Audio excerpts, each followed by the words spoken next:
Hi, I'm Gareth Green and welcome to this video, Voice Leading Tips, episode 7. Yes, we have 12 of these videos on voice leading tips. It's just kind of little hints and tips on how you're writing chords, how particular parts are moving for particular reasons, and these are just kind of, useful clues in your own writing. Okay, what's this one about? We're talking about the dominant 7th chord. So a chord 5-7, or if you're used to reading lead sheets, you might see things like a G7 chord if you're in the key of C major, or you might see a C7 chord if you're in the key of F major. That's a dominant 7th. The dominant is the 5th note of the scale. So if I'm in C major, C is the first note of the scale. 1, 2, 3, 4, 5. G is the 5th note of the scale, so we call it the dominant. One reason why it's the dominant is the most dominant note of the scale after the tonic. The tonic is the 1st degree of the scale, the 1st note of the scale. So the 5th note is the dominant, and if I build a chord on the dominant, I have a root, a 3rd, and a 5th. So I'm in the key of C major, building a chord on the 5th degree of the scale with a 3rd and a 5th. So G, B, D. Now I can extend this chord by putting a 7th on the top. So I have a root, a 3rd, a 5th, and a 7th. And that's then called a dominant 7th. Okay, that's what we're talking about. So whichever key you happen to be in, find the 5th note of the scale, build a root, a 3rd and a 5th, then add a 7th, and make sure all those notes fit with the key signature for that key. Then you know you've got a dominant 7th. Okay, when you're resolving a dominant 7th, this is what we're really talking about here, we try, if we can, to get the 7th to fall and the 3rd to rise. Okay, let's have a little think about that for a moment. So what I've written here is a dominant 7th in the key of C major. So I've got 2 G's in this case, and a B and an F. So notice I haven't put a D in that chord. You don't have to. If you write a dominant 7th and you want to miss out one of the notes, miss out the 5th. That's, in this case, the D. You could put it in, no problem at all, but if you want to miss it out, you can. So I've got 2 G's, a B and an F. Now that F at the top is the 7th, and when I play this chord, can you hear that this 7th is screaming to go down? 7th wants to fall, and it wants to fall by step. It doesn't want to leap off somewhere else. It's just pulling us down. So you can kind of really hear that, can't you? So that's why the 7th in the soprano part is falling by step. The 3rd also wants to rise. So if I'm thinking about that B in the alto part, if I listen to this B and ask myself where it wants to go, it really wants to climb by step. So the 3rd wants to rise. Okay, so wherever it comes in the chord, try to get the 7th to fall and the 3rd to rise. If you do something else, it tends to sound a bit strange. If I have the 7th at the top, that 7th is screaming to go down. If I suddenly go 7th, and boom, I've gone up there somewhere. That kind of disrupts where it wants to go, doesn't it? And then you find yourself writing a dominant 7th followed by another chord thinking, actually it doesn't sound so good really. But if you follow this little maxim, the 7th falls by a step, the 3rd rises by a step, hey, you can't go wrong. Okay, here's another example of it. But this time I've got the 7th not at the top, but in the alto part, and I've got the 3rd in the tenor part.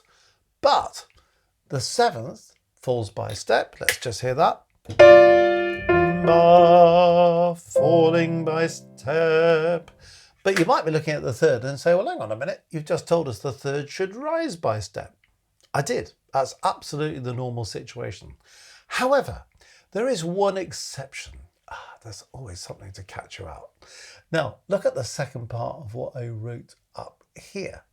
So the 3rd wants to rise by step, unless a rising third creates a triple root. So in other words, if this B were to go up to C instead of G, can you see I've now got C, C, C? I've got three C's, three roots, which makes it a slightly weak chord. Because I've got C, C, C, and then a poor little E sat on its own, and there's no fifth in the chord at all. So because that would make for a thin result, if we have a third that, if it were to rise by step, would create three roots, a triple root, then we can allow it to fall to the fifth of the next chord, the next tonic chord. So in this case, the third falls, and it's to make sure that we've got a fuller, more complete chord to follow. So seventh falls by a step, third rises by a step, but the third will fall to the fifth of the next chord if it's going to create a triple root, or it can do anyway. What I've then shown you on these on the next line is, well, what happens if we put our seventh chord, our dominant seventh chord, into different inversions? So we've got our dominant seventh, G, B, D, F. It's in root position because G, the lowest note, is at the bottom. But what happens if I put B at the bottom? So same chord, G, B, D, F, but now B's at the bottom. It's in first inversion. If I put D at the bottom, it's in second inversion. And if I put F at the bottom, it's in third inversion. Ordinary chords, three-note chords, only have root position, first inversion, second inversion.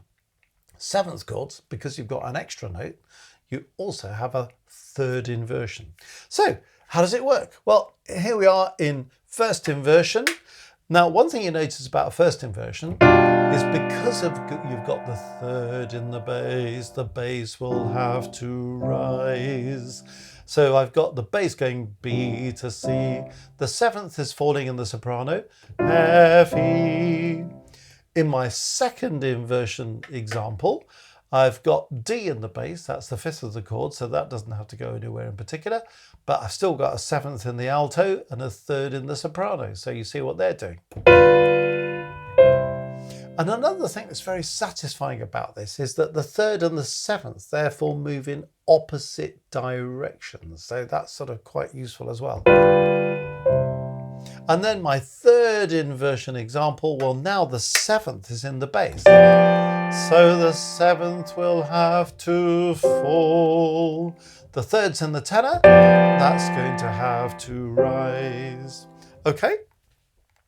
Now, there's one thing that's sometimes stated in textbooks, which natters me a little bit because it's sometimes stated incorrectly. Some textbooks say, there's a rule that says when you have a 5-7 chord, a dominant seventh chord, it must be followed by chord 1 or by chord 6. That's not strictly speaking true. It's the result of the rule that we're talking about. Because think about this. If the seventh falls by step, that creates one note of the next chord. If the third rises by step, that creates a second note of the next chord. So in these examples we've been looking at, when you take the seventh, the F in the case of C major, down to E, and the B, the third in C major, up to C, you see you've got two notes, C and E. So C and E are the root and the third of a chord 1, a C major chord, or the third and the fifth of a chord 6, an A minor chord.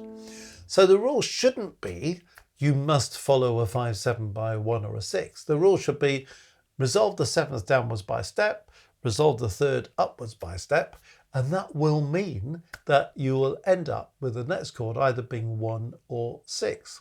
So in this case, we've done all of these resolving onto chord 1, okay, the C major chord, but I wanted to show you an example where it resolves onto chord 6. So here we've got 5-7 in a root position going on to a chord 6. How does that work? Well, the third is rising by a step, the seventh is falling by a step. We've got C and E, but this time I'm adding A to that chord to give you an A minor chord. So you can go to chord 1, a G7 to a C, or you can go to a chord 6, a G7 to an A minor chord. So it's worth knowing those two options, and really they're the only two satisfactory chords that follow a dominant seventh. So you're either going to 1 or you're going to 6, but because of the rule about the seventh falling and the third rising. So that's a really useful thing to do when you're dealing with the dominant seventh chord. And I know this is a chord that lots of people love to use and then say something sounds a bit weird about it.